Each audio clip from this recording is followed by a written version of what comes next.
Hi, welcome to Chat, Communications Happenings and Trends. I'm Amanda Cumming, and today I have with me Pamela Getz. And hi, Pamela, it's nice to have you on our program. Thank you for having me, Amanda.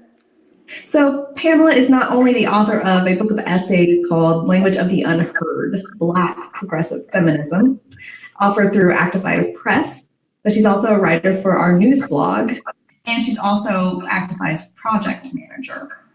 So I wanted to take the time to have you explain to our viewers a bit about Actify Press, and that also includes this show, Actify Chat, and its mission. Okay, well, it's another program where we're trying to get those marginalized voices out there. We want to have broader conversations. We want to connect with more people, and we're taking all the avenues that we possibly can. And we are looking at working with writers for articles, for books. We want to have news commentary. That's where you come in, Amanda, just so that we are getting as much exposure to those marginalized voices that we possibly can. Fantastic. And I actually mentioned that you authored a collection of essays called, again, Language of the Unheard, Black Progressive Feminism. And so I wanted to take a little bit of time to just discuss that a bit. And so kind of my first question for you is, when you were writing that, or I guess as you were thinking about it, who was your target or your intended audience? Well, it started as a project with Progressive Army, and just a series of articles. And my audience was always just really for myself to just purge those emotions that I had, because that's typically where I write from. I have to have an emotional reaction to something to really get a good article out there. And it kind of bleeds over into why I wanted to talk about politics and compassion, because I feel like there's just so much that is missing because people don't understand where other people are coming from, where other segments of the communities are coming from, and how interconnected everything is. And that's why we get into the intersectionality. So just wanting to make that bridge, that was kind of my goal. But it was all those emotions bubbling up in me, and writing just has always been my tool. Okay. What would you say is your kind of central premise then for the book? Equality. And that's across the board. And when we talk about intersectionality, we have to talk about that in order to talk about equality, because typically we end up hearing one section of voices no matter where we go. So even in the Black community, then we leave out the LGBTQA. I know that sort of acronym gets a little long, but those voices get left out. So it's creating that bridge and making sure that we're not leaving anyone out, that we're not leaving out the differently abled, that we're not skipping over people because it's inconvenient for us to make a place, a space for that to happen. So there was a quote in your book that I found particularly intriguing. And of course, I think I'm just going to throw it out there out of context and just kind of have you explain what you meant by it. So in your book, you say, so Black people, let's be animals. Let's become kittens. Let's change the dialogue and force society to see us as a living beings, deserving of all the benefits of life, liberty, and the pursuit of happiness. And if this kitten thing doesn't work out, maybe next we could try dolphins. So again, what do you mean by that? Well, that came from a very raw place after the Tamir Rice shooting, and feeling like I couldn't protect my children. And I was Facebook friends at the time with a woman who said that maybe if we were animals, white people would care more about us. Because at the same time, there was a veterinarian who had mutilated a cat. And she was immediately fired. Like before she even knew anything happened, she was immediately fired, and social media just ran with it. And it got more reaction than the Tamir Rice shooting. And that's where that came from. It was just feeling like our children are so vulnerable, and I know we have to care about animals too, but it just seems like on the hierarchy that Black people are even lower than animals, and wanting to draw that sort of attention to that look, you're concerned this much about what happened to a cat, but you want to excuse away the shooting of this 12-year-old child. And it was just a very raw place. And when she posted that, and I just started building on that idea, and I think I even mentioned in that article, because it's been a while since I wrote that one, about the Black Panthers, and I said we came close, but that was too voracious or too vicious of an animal, that we'd have to make it something that was softer, something that we could accept, that could be accepted as gentle, as having those human emotions. And that's where I was trying to get to with that statement. You basically were trying to draw on this fact that Blacks in America tend to be treated less than animals. So it's not really a cry for Blacks to start acting like these lesser animals. It's for kind of to say, hey, these guys are treated more like animals, so we should elevate them to human status instead of having them underneath pets and dolphins and things like that. Right. Would you right. say Yeah, that would be definitely not. Yes. Yeah, no, definitely not saying that we should act more like animals, but saying, just trying to draw attention to, the fact that people were caring this much about what happened to the cat, and then not as much for a child who had been shot, who was just playing. So yeah, that was the goal. So there are a few essays in there. So we're going to move off of the one that I just highlighted. So do you think that there are any noticeable differences in how Black women are perceived by both within the community and outside of it? Definitely. And I feel like Black women end up being the workhorse, the bearer of everything in society. We do a lot of the work, get pushed to the side, used for photo ops, and then even within the community, we're told that we're not soft enough, that we're not docile enough, that we have been colonized to the point that we're trying to be white. So everything we do is judged no matter where we go. And it's a very lonely feeling. And I think that I kind of addressed that in The Unbearable Darkness of Being a Black Woman. And it's overwhelming, the amount of, we are eternally capable, but not ever to be listened to. And we are supposed to be these sex kittens all the time, but also these mother figures, and those two can never cross. And it just is an overwhelming kind of weight on my heart that our voices get pushed to the side so often. Right. So speaking of kind of this black women in the community, who do you think represents Black women? Like, is there an idea of a Black woman? Like, who is she to you? Oh, that would be, I would have to say my grandmother. She was a very strong character. It was a long time before I realized that women weren't treated in society as equals, because in my household growing up, she was the dominating force. And growing up with these strong women, it was kind of a splash of cold water to see when I got out into the world, and to see that that was just not how women were perceived, especially Black women. She raised children with minimal help. My grandfather served some time, and she had to take care of my mother and uncle with no help from the state, because she couldn't prove that she was from the state, because she was born in a shanty on the hillside, and she made it happen. And she took care of them for 9 months with nothing. And she did it with grace and class and beauty. And that's what I'm always striving for, to embody everything that she taught me. Okay, so so this book of essays, it was written a few years ago. Do you think that it's relevant in today's climate? And if so, how? I think it's constantly relevant, because nothing has really changed for us in the last couple of years, except for the independent media, like what you're doing with here with Actify, with chat, because our voices are getting heard more. And so that makes them more accessible, and that's wonderful.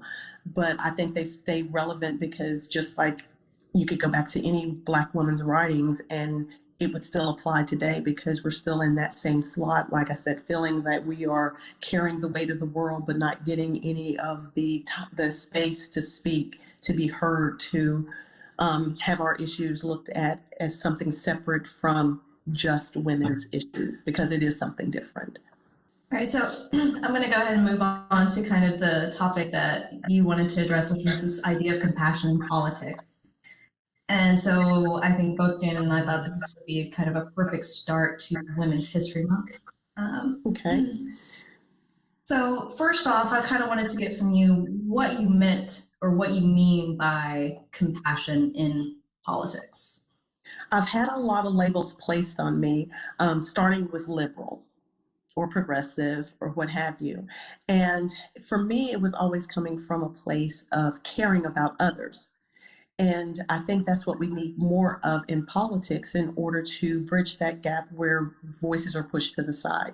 Once we start seeing everyone as part of the human family, as part of the community, then we are able to feel their pain.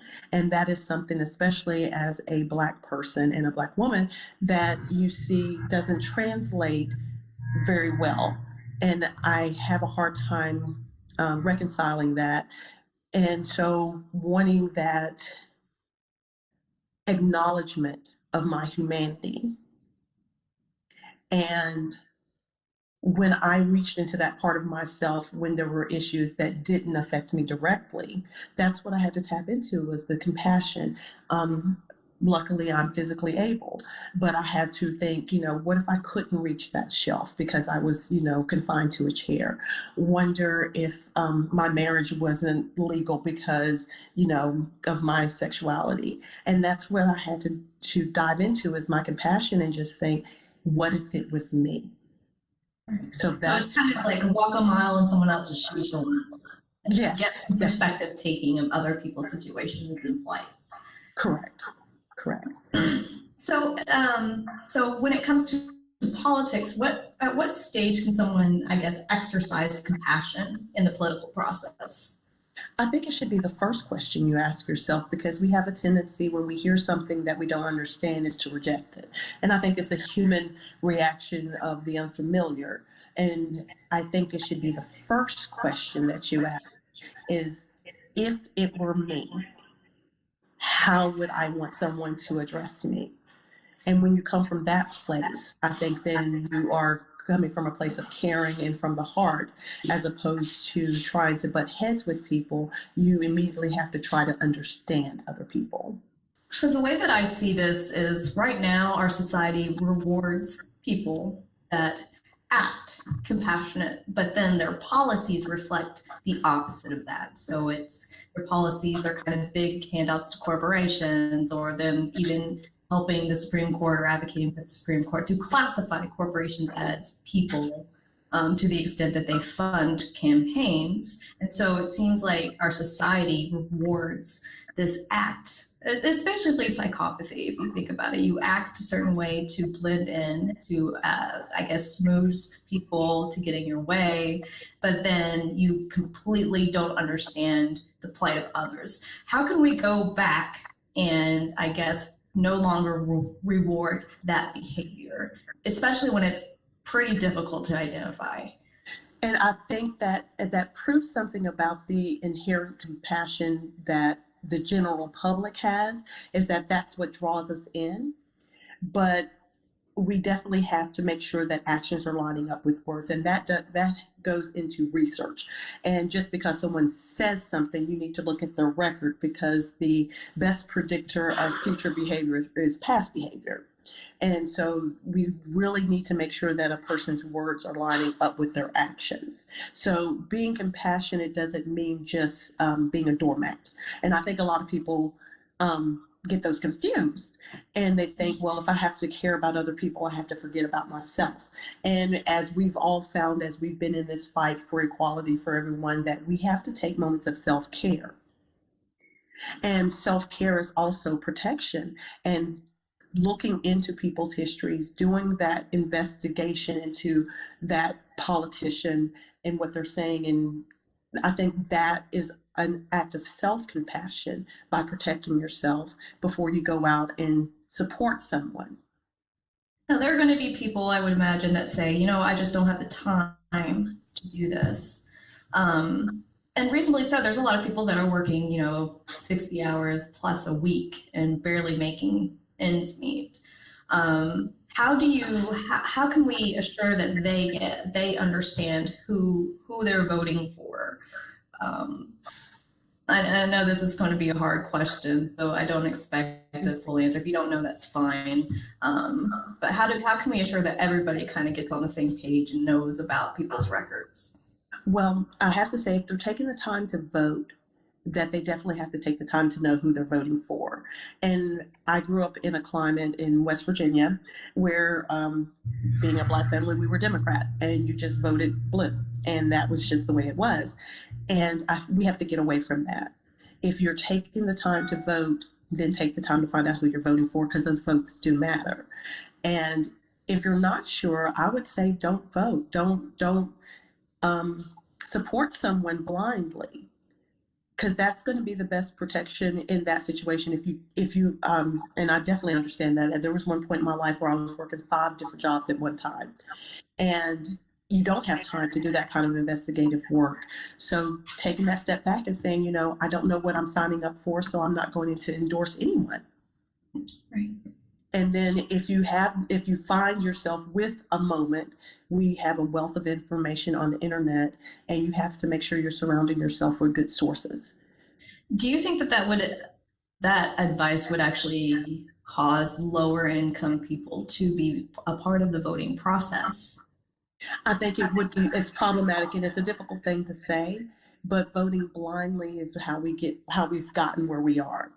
So either you have to take the time to investigate what you're supporting, or step out of the arena, because if we have less votes but have more intelligent voting, maybe we don't end up with a White House situation like we have now. Yes. Or having to choose the lesser of two evils. Yeah, that was this last election really woke a lot of people up, which was great. And but then we saw that devolve into this blind following, and that doesn't serve us. That doesn't serve us in the long run. No, it's almost like, well, this candidate, they're better than Trump, so therefore you should have voted, or you should have elected them.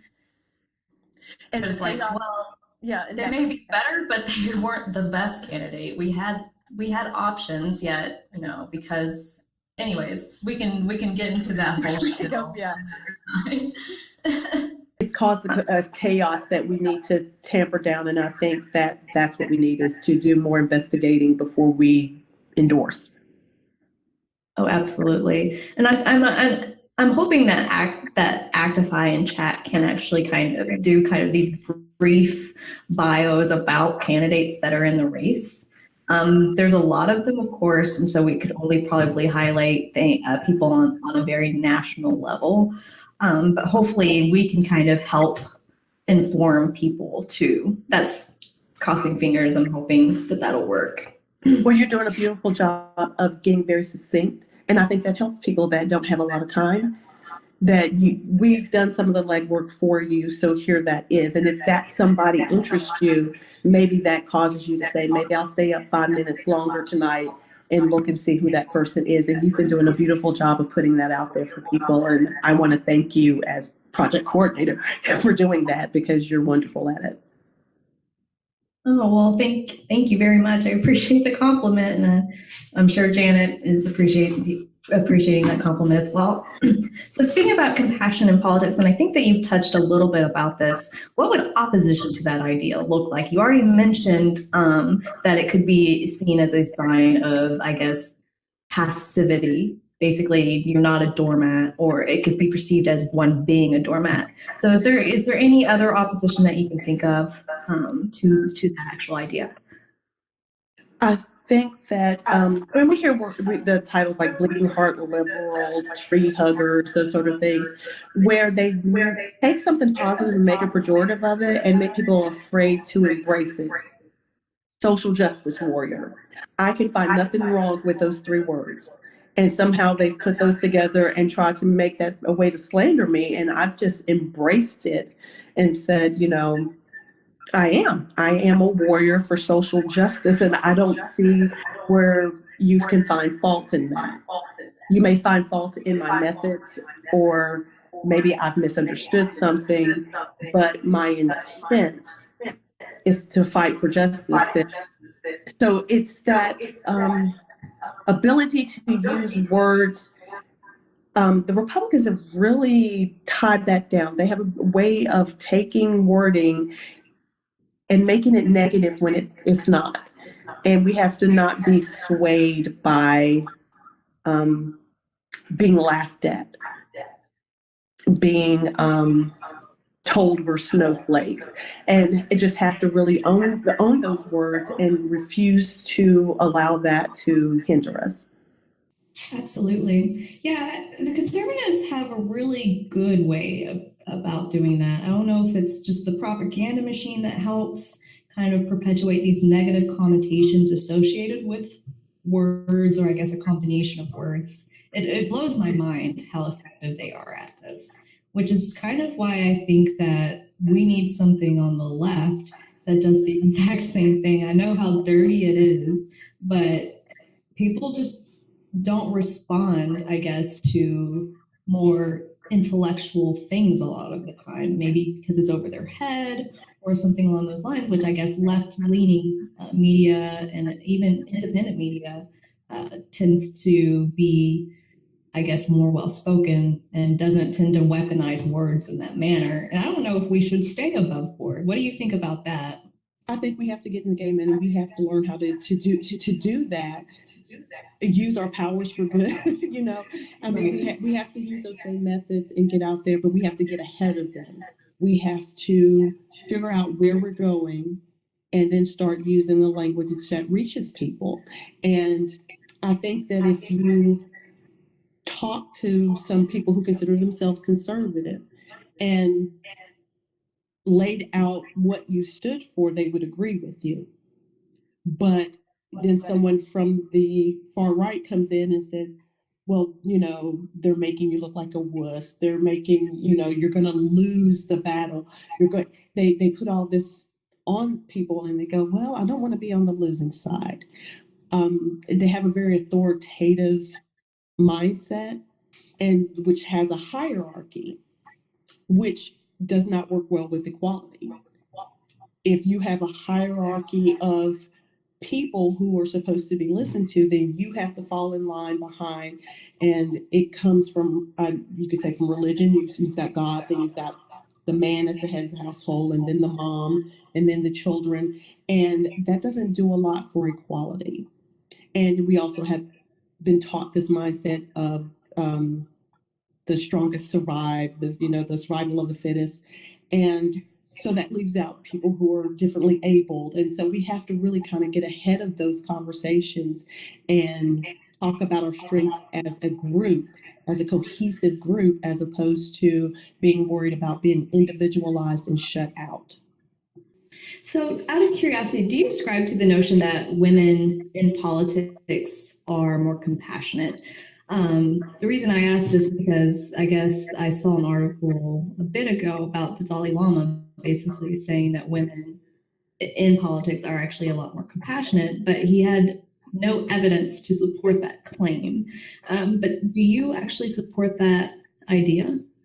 No, because I think women can be just as cruel and vicious as any other human I mean, as men can be. It's I think that's part of the problem that we deal with, that women have to be seen as these chaste, virginal, godly, lifted up, beings in order to be a woman. And anything that deviates from that. So then that's when we had the president, or at the time, the nominee, Republican nominee, saying that he would grab them by their genitals, and then having people show pictures of Beyonce or someone grabbing themselves, and not understanding that these two ideas weren't didn't contradict each other, because what we do with our own bodies is fine. Someone else coming in is assault if they don't have permission. So, and thinking that women are weaker or softer or just because they're women is faulty, because then we lose out on the compassion of men. And that's what we really need to draw in. We need to have men be able to be more compassionate.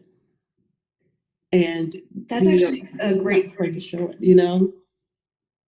Yeah, because when I was looking into kind of that particular topic in particular, yeah, I used to do a lot of neuroscience stuff, and so I was reading brain studies to basically that was looking at kind of these sex differences in men and women, particularly behaviorally. And so they were saying basically there's nothing that can support that women are more compassionate than men at all. And also that it was probably more of a societal expectation and that women were more capable of displaying compassion, while men were supposed to basically display more aggressive behavior and how that was more acceptable.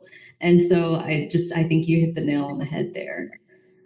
Yeah, and it's sad that we raise our boys and think that they, tell them that the only emotion they're allowed to have are sexual urges and anger. And then we wonder why we have a sexual assault issue, how we ended up with the president we have. And it just seems to be common sense when you think about the way we've been socialized. And when you talk about, we already have this system set up with a hierarchy where men have more power. If we don't have men being more compassionate, they're never going to listen to women and bring us into the conversation. And when we force our way in, which is what we have to do, then we're told we're not feminine enough. And then they attack us on our ability to be considered a woman if we're going to be that strong and powerful. And that shuts down a lot of voices. And that's why I'm so adamant about using my voice and using my words to be very direct. And that's off-putting to some people, but I feel like the more it happens, the more common it becomes, the more acceptable it'll be. Yeah.